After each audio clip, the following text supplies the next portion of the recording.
que Deus não abre mão de mim. A você que me assiste, paz seja convosco. Meu nome é Jeremias e eu sou um pregador da Palavra de Deus. E eu tenho uma palavra para deixar para o seu coração nesse dia, uma meditação. Gostaria já de agradecer a você que me assiste, me acompanha aqui nesse canal. Essa é a minha missão, esse é o meu chamado de vida. Levar uma palavra de Deus para você, para o seu coração, uma palavra de esperança, que venha te animar, que venha te colocar de pé. E essa palavra é a palavra de Deus, não são as minhas palavras. Eu quero transmitir para você a palavra de Deus. Em Mateus, capítulo 7, versículo 13, tem uma passagem muito interessante, onde Jesus disse assim: Entrai pela porta estreita, larga é a porta e espaçoso o caminho que conduz para a perdição, e são muitos os que entram por ela. Porque estreita é a porta e apertado o caminho que conduz para a vida, e são poucos os que acertam com ela. Quando eu era criança, eu ia na casa de uma tia minha, muito querida, tia Nara, e ela tinha um quadro na sala que retratava essa passagem, do caminho largo e do caminho estreito. E eu ficava assim impressionado olhando aquele quadro, porque mostrava assim o caminho largo, aonde ia pessoas, assim, homens caindo de bêbado, brigas, né, um com faca querendo agredir o outro, assim, bares, salões de baile, assim, as coisas do mundo mesmo, e as pessoas caminhando por esse caminho, né? E todos esses lugares, assim, cinemas, tal, enfim, ao longo desse caminho. Só que o final desse caminho, e isso me chamava muita atenção, ele era um abismo e saía fogo lá de dentro desse abismo. Quer dizer, era um caminho onde as pessoas estavam vivendo suas vidas, curtindo, bebendo, fumando e tal, mas no final ele dava para o abismo, um caminho que levava para a morte. E eu ficava assim muito impressionado com aquilo. E ao lado tinha o caminho que era o caminho estreito, né? Como Jesus fala aqui, né? A porta é estreita, o caminho estreito.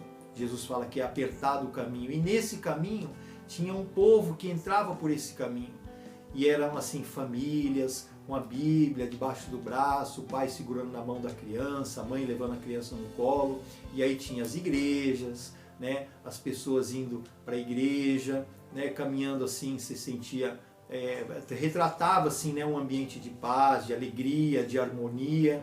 E esse caminho lá no final, ele tinha assim uma luz muito forte, né? E era o final desse caminho, retratava a salvação. E é justamente o que Jesus está dizendo aqui, né? Que o caminho que leva para a salvação é um caminho estreito.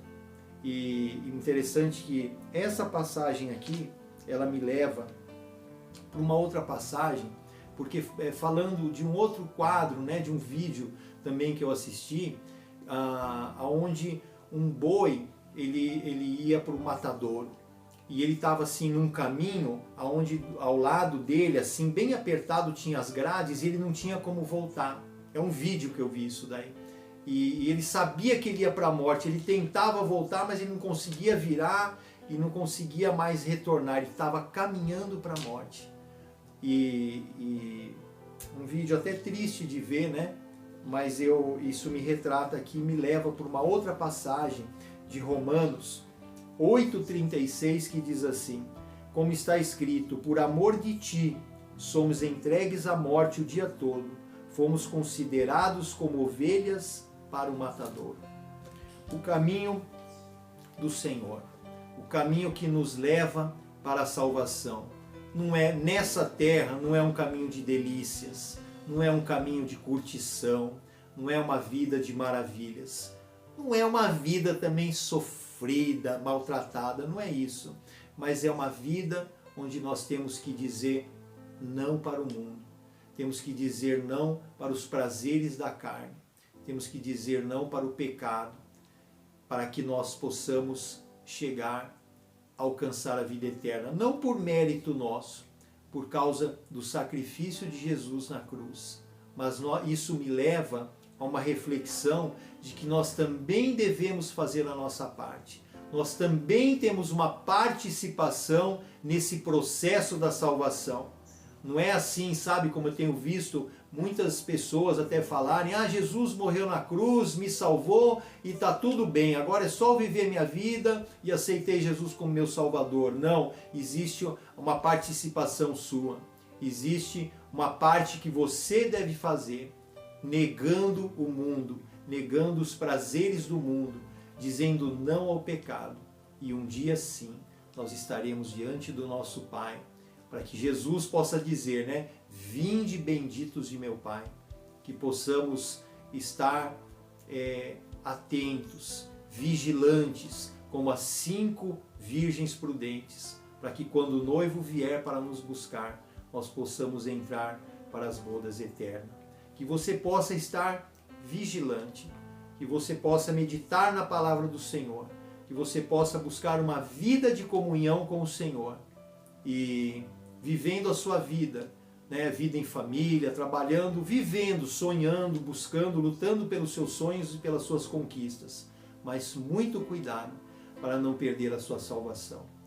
Essa é a palavra de Deus para você nesse dia. Que você possa meditar na palavra de Deus. Essa não é a minha opinião, não é o que eu acho, não é o que eu penso, mas é o que a palavra de Deus diz. E que você possa meditar nessa palavra, guardar essa palavra no seu coração e principalmente viver essa palavra. Porque na Bíblia diz que se nós formos só ouvintes da palavra e não formos praticantes, isso não tem valor. Pratique a palavra de Deus.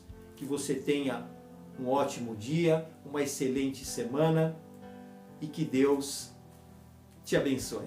Fica na paz do Senhor. Amém. Eu tenho um chamado